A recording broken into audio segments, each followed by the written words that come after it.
People are telling you everything. You're just listening to the right signals. James is at a coffee meeting someone for a potential business partnership. The guy seems friendly enough, says all the right things. But something feels off. His words say he's interested, but his body is angled toward the door. He keeps checking his phone. His smile doesn't quite reach his eyes. And James can't shake this feeling that despite the polite conversation, this person isn't really present, isn't really committed, and he wonders if he's reading too much into it, or if his gut is picking up on something real. Here's what most people don't realize. Communication is mostly nonverbal. The words people use make up maybe a third of what they're actually saying. The rest is in their body language, their tone, their micro-expressions, the things they do without thinking. And if you learn to read those signals, you can see really happening beneath the surface. Your brain is already doing this, by the way. It's constantly scanning for cues, analyzing expressions, detecting inconsistencies. That's why you sometimes get a feeling about someone without knowing why. Your conscious mind hasn't caught up yet, but your subconscious is already processing hundreds of tiny details. Learning to read people isn't about developing a new skill. It's about paying attention to what your brain is already noticing. One of the most revealing things is eye contact. Not whether someone makes it or doesn't make it, but how they make it. When someone is genuinely interested in what you're saying, their eyes lock onto yours. They hold your gaze. There's a steadiness there. But when someone or uncomfortable or hiding something, their eyes dot. They look away more frequently. They find reasons to break contact. But here's where it gets nuanced. Some people avoid eye contact because they're shy or anxious, not because they're dishonest. So you can't read that signal in isolation. You have to look at the pattern. Does their eye contact match their words? If they're telling you they're excited but that they can't look at you, some doesn't line up.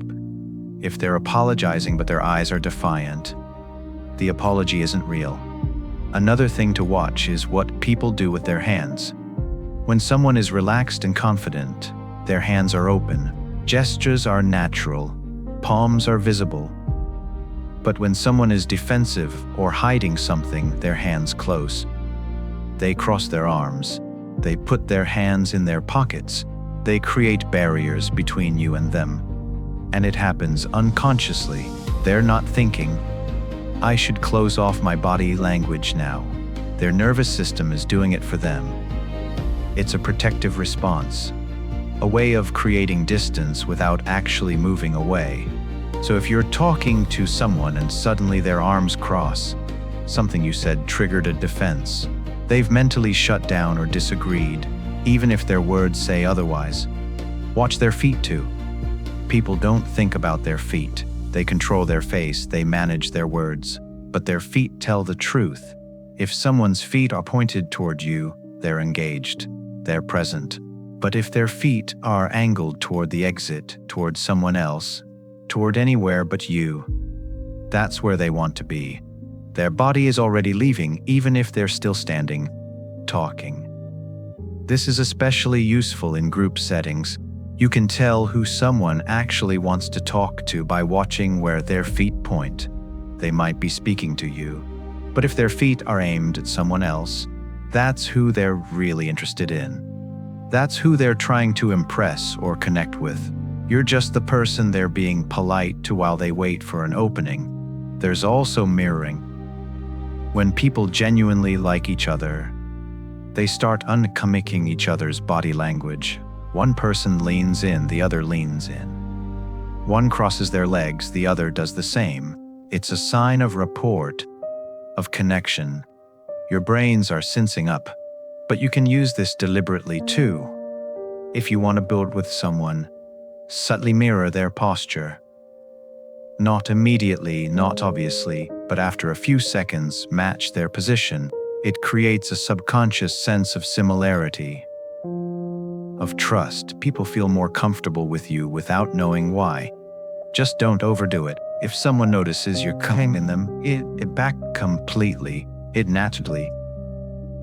A slight lean when they lean, a similar hand position. Nothing that screams, "I'm trying to manipulate you." Another powerful signal is the speed of someone's response.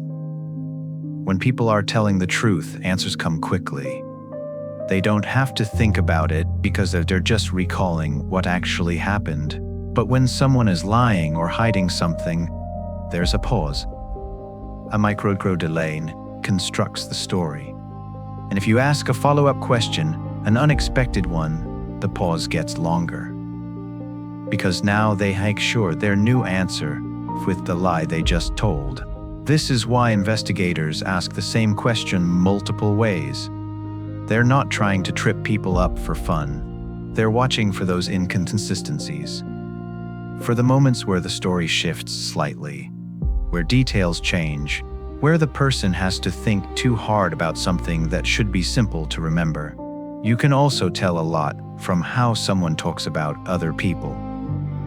If someone constantly badmouths to you, they're probably badmouthing you to others. It's not a maybe. It's a pattern. People who gossip are gossipers. They're not making a special exception for you. You're just the current audience. And pay attention to what they emphasize when they insult others. Because that's usually what they're insecure about themselves. Someone who constantly calls others stupid probably feels intellectually insecure. Someone who mocks people's appearance probably hates something about their own. We criticize in others what we fear in ourselves. There's also this thing with proximity. When someone likes you, trusts you, feels comfortable with you, they move closer, not in a creepy way. Just naturally. They lean in when you talk. They reduce the physical distance. But when someone is uncomfortable or doesn't trust you, they create space. They lean back. They step away. They put objects between you like a table or a bag. And if you're trying to gauge how someone feels about you, pay attention to what happens when you move closer. Do they stay? Do they lean into? Or do they subtly retreat? Their body what their words might not. Another signal is touch. Not big gestures. Small ones. When people are comfortable, they'll find small reasons to make contact. A hand on your arm when making a point. A pat on the shoulder. Light, brief touches that signal connection. But if someone never touches you, if they actively avoid contact, there's distance there. Emotional distance that's showing up physically. And this works both ways. If you want to build connection, appropriate, brief touch can help. Emphasis on appropriate. A handshake that's a second longer. A light touch on the arm when saying goodbye. It creates a sense of warmth, of familiarity. But again, read the room. Some people don't like it at all, and forcing it will do the opposite of building trust. Watch for cluster of signals, not individual ones. One crossed arm doesn't mean someone hates you. Maybe they're cold. Maybe it's just comfortable. But crossed arms plus averted eyes plus feet pointing away, short answers. That's a pattern. That's someone who wants to be somewhere else. And context matters. Someone might seem closed off because they're having a bad day, not because of anything you did. Someone might avoid eye contact. They're from a culture where prolonged eye contact is considered rude. You can't read people accurately without considering the whole picture. There's also vocal tone.